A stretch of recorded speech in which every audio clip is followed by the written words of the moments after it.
The story kicks off with two hitmen, Dany and his mentor, Hunter, a duo who've been inseparable since Dany left the army.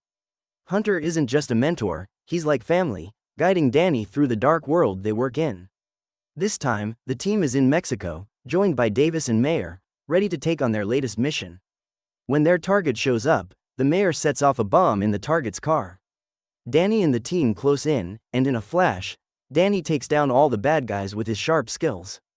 But then, something unexpected happens. Dany spots a young boy in the car. For the first time, guilt and regret hit him like a punch to the gut.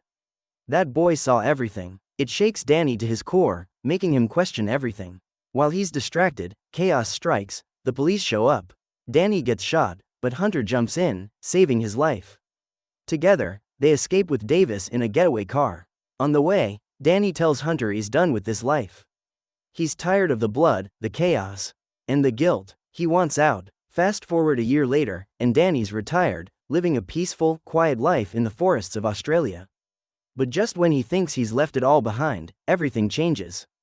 He gets a shocking photo from his agent. It's Hunter, his closest friend, held hostage by a ruthless group known as the Arab oil mafia. Anger and worry flood Dany. He doesn't hesitate for a second. He jumps on a plane to Oman, desperate for answers. Meeting with his agent, JN, Dany learns the hard truth. Hunter messed up a critical mission for a powerful tribal leader tied to the oil mafia. Now, Dany's faced with an impossible choice. To save Hunter, he has to finish the mission Hunter failed. If he succeeds, there's a $6 million reward waiting for him. But if he fails, Hunter is as good as dead. It's a race against time, fueled by loyalty, guilt, and determination. Will Dany risk everything to save the man who once saved him? Or will this mission cost him more than he's ever bargained for? Moments later, Dany arrives at the mafia's headquarters and meets Betty, the youngest son of the leader, the Sheik. The Sheik hires Dany and Hunter to avenge the deaths of his 3 sons, who were killed by the British Special Forces. Handing Dany a file with details about the targets, the Sheik warns him that he has only 6 months to complete the job. If Dany fails, Hunter will be executed as soon as the Sheik dies. Reluctantly, Dany agrees to the mission but demands to see Hunter first. When they meet, Hunter looks exhausted and worn out. He doesn't want Dany to take the mission, not wanting him to return to his old life as a hitman. However, Dany insists he must save Hunter, feeling deeply indebted to him. Later, Dany tricks a guard into bringing him drinks, knocks him out, and tries to escape with Hunter. Unfortunately, they're quickly surrounded by the Sheik's men. Outnumbered, they have no choice but to surrender. Hunter urges Dany to leave him behind, but Dany refuses. Then, Dany makes a shocking discovery. John had used Hunter as bait from the start. Furious but determined, Dany knows he has no choice but to complete the mission to save his friend. At that moment, Dany promises this will be his last job. He dreams of a peaceful life in Australia with his partner, Anna, and hopes to start a family. Wasting no time, Dany heads to France to meet Davis and Mayer to begin the mission. Upon arriving, Dany joins Davis for a lighthearted boxing session. Afterward, he explains his mission to Davis and the mayor, making it clear that he doesn't care about any reward.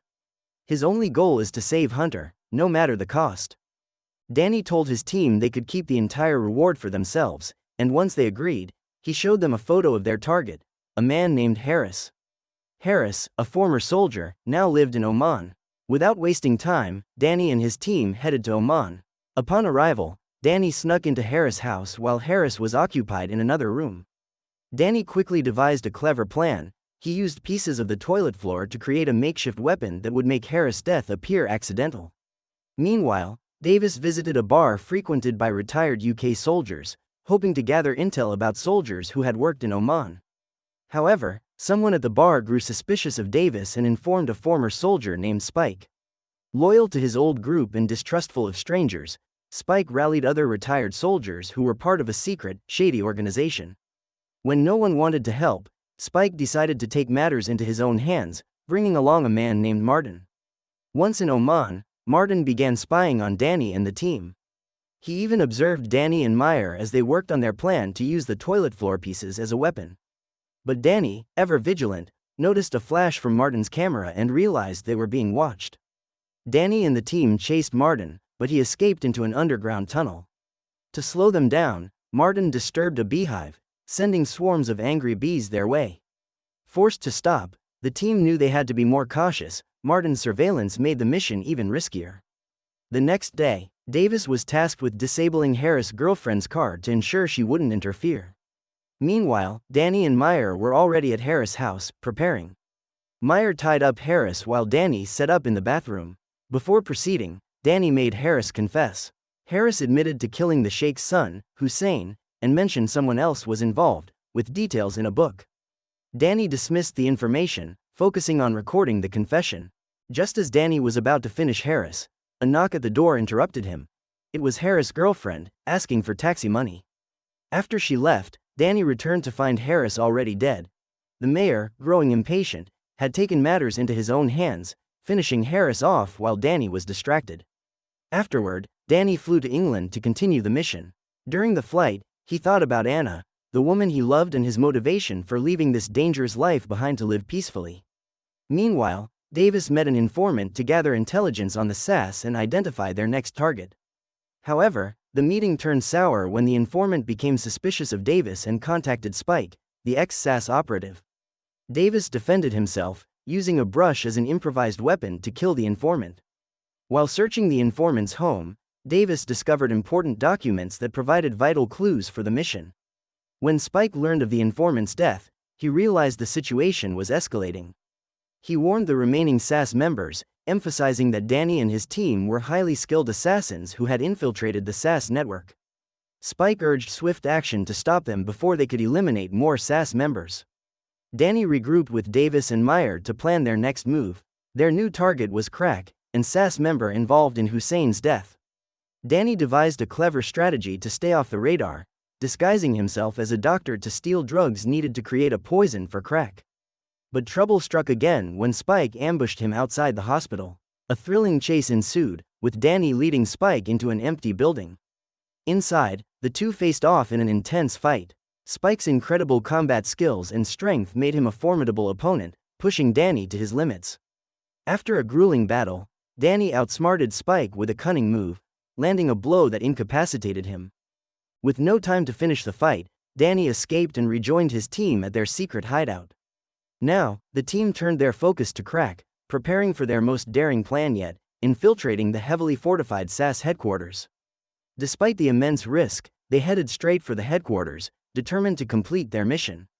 Dany devises a clever disguise, pretending to be a trainee soldier to get close to Crack, who is part of the training session. Davis takes on the role of creating distractions, while Meyer keeps a distant watch on Dany. Once inside Crack's quarters, Dany discreetly poisons Crack's tea without anyone noticing.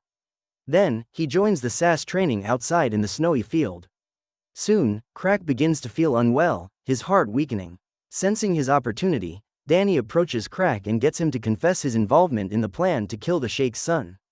Dany records the confession, which the Sheikh later watches. Crack's death is announced on the news, and Spike hears about it while sitting in a bar. Furious at some young men mocking Crack, Spike angrily scolds them for their disrespect.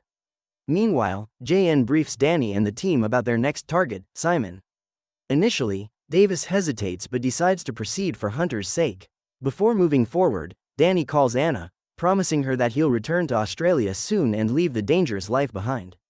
Although Anna remains confused about Dany's work, he assures her that he'll explain everything once the mission is over.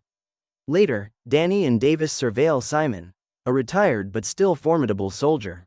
Simon showcases his skills by effortlessly taking down two men trying to damage his car.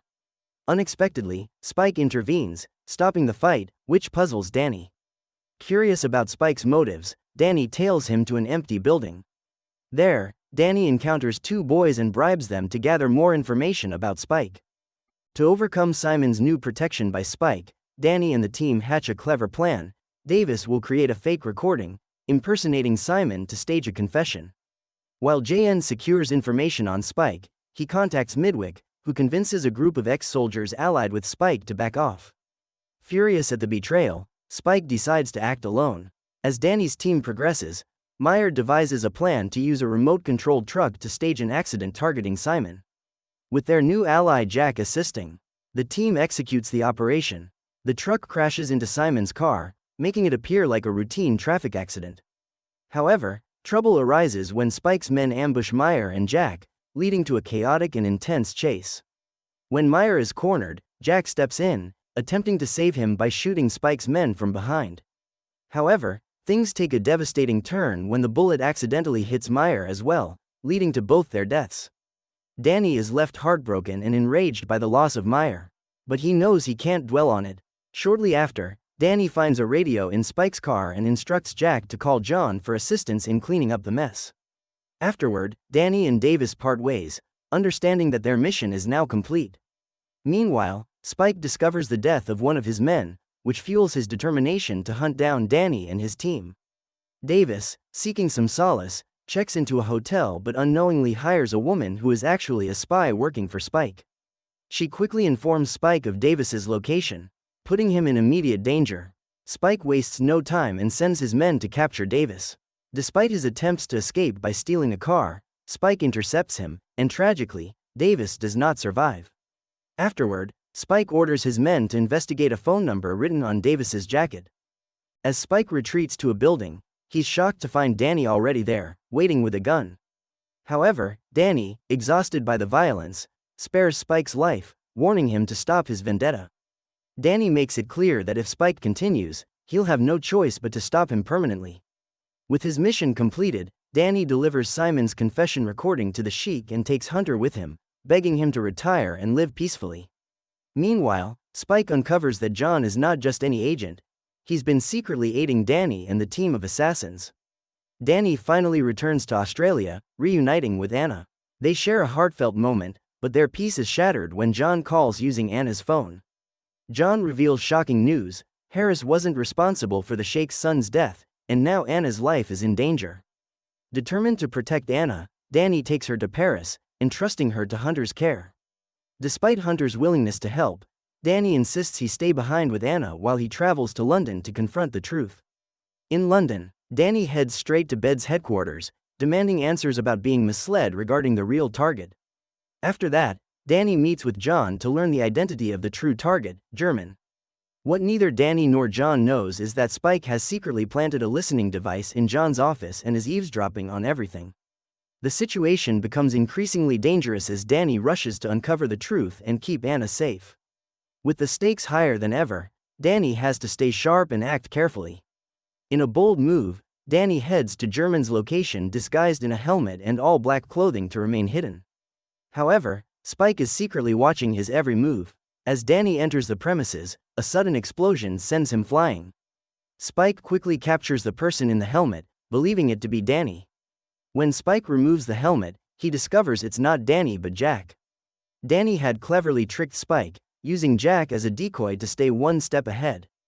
Inside German's room, Dany knocks him unconscious.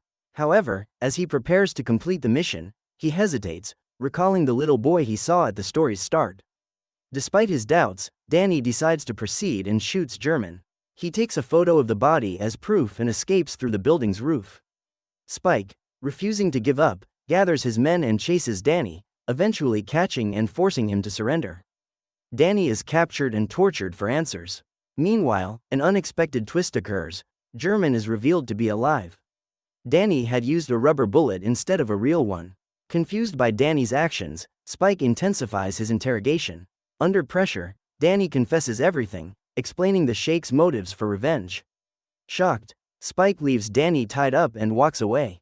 Just as things seem hopeless, Midwick, a British official, arrives, pointing a gun at Spike and forcing him to handcuff himself. Midwick reveals the true mastermind behind everything: B, the Sheikh's youngest son. B had secretly orchestrated the deaths of his older brothers to secure a petroleum deal with the British. Triggering the Sheikh's revenge, feeling betrayed and furious, Dany uses his strength to break free, defeating both Midwick and Spike before seizing his chance to escape. Dany quickly jumped out of a window and ran as fast as he could.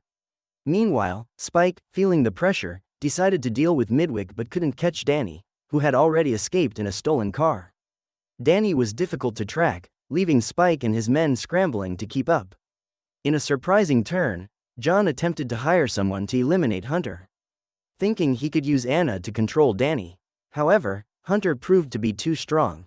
He stopped the attacker with his bare hands and even shot John in the leg when John tried to kidnap Anna. Despite John's betrayal, Hunter chose not to kill him, instead warning him to stay away or face serious consequences next time. The following day, Hunter met up with Dany and Anna. Dany was ready to deliver proof to the Sheik that German was no longer an issue. Hunter remained vigilant, ensuring Dany's safety during the exchange. But then, something shocking happened. Spike appeared at the Sheik's residence. The Sheik, sick and bedridden, was caught off guard when Spike presented a fake photo of German as supposed proof of the mission's success. Then, unexpectedly, Spike attacked the Sheik. B, the Sheik's youngest son, witnessed the event but seemed more focused on the fortune he stood to gain. Seizing the moment, B gave the $6 million originally intended for Dany and Hunter to Spike instead. From a distance, Hunter saw what was happening and was furious. He urged Dany to go after Spike, who now had the money. However, the Sheik's army began chasing them, creating obstacles. Hunter, determined, shot at their pursuer's vehicle to clear a path, allowing them to keep following Spike. Finally, they caught up with Spike and managed to trap him. Dany interrogated Spike about what had happened at the Sheik's residence. Spike confessed everything. Hunter took some of the money from the bag and left the rest with Spike, allowing him to return to England. They decided that Spike's fate would be left to the Sheik's army. With the truth revealed and the mission finally over, Dany and Hunter chose to leave the chaos behind. Dany realized there was no need to kill Spike since he would face the consequences of his actions soon enough. The story ends with Dany returning to Paris to reunite with Anna. Together, they prepare to head back to Australia, ready to start a peaceful new chapter in their lives. Moral of the story: sometimes it's better to leave behind dangerous jobs and embrace a stress-free life, maybe even with a coconut in hand, enjoying the tranquility of Australia. Also, when on a secret mission, remember that a rubber bullet might save your life, or make things far more complicated.